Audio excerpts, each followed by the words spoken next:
Hello guys! Welcome to my channel. So ngayon ituturo ko naman sa inyo kung paano ba alisin o tanggalin ang restriction sa inyong Facebook account.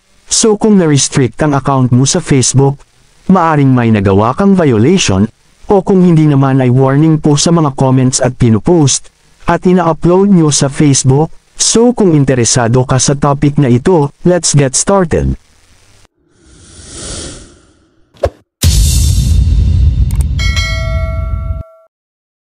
So ang unang gagawin upang matanggal ang restriction ay punta kayo sa inyong Facebook account, sundan nyo lang yung gagawin ko, i-click ang Facebook.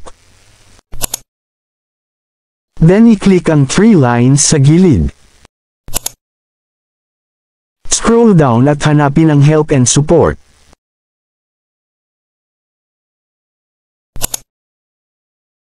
I-click ang report a problem.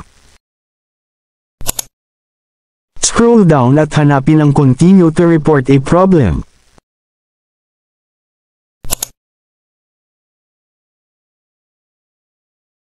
Then i-click ang include in report.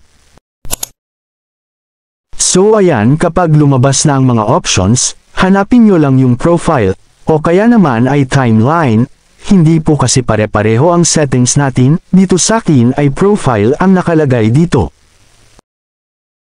I-click ang profile. So ayan, dito gagawa po tayo ng report, baka sakaling makatulong, at para maalis na ang restriction sa Facebook account nyo. Pero bago po yun, kailangan muna natin i-upload yung screenshot ng profile natin. Then i-select ang screenshot ng profile. So ngayon, gagawa na tayo ng report or appeal para maalis na ang restriction sa inyong Facebook account. Sundan nyo lang itong gagawin ko or pwede nyo na rin gayahin ito ginawa ko.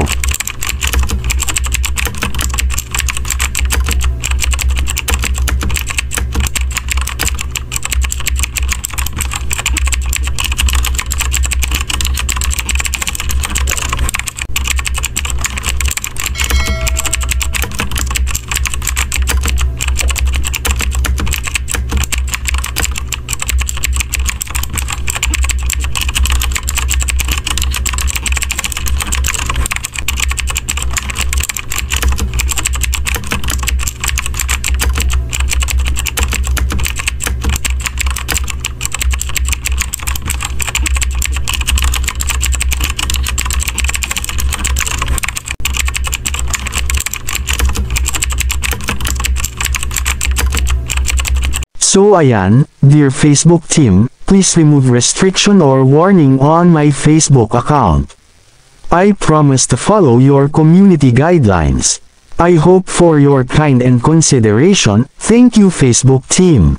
So ayan, kung okay naman na, wala na kayong idadagdag sa report, i-click nyo na yung send report, or yung send icon sa itaas. Hindi kasi lahat pareho ang nakalagay dyan.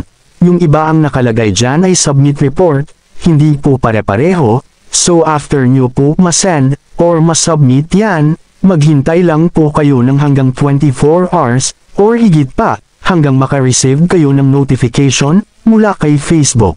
So sana po ay nakatulong ang videong ito, huwag nyo po sana kalimutang mag-like and subscribe, at i-click na rin yung notification bell button, upang updated ka sa mga video na i-upload ko. Thank you and God bless.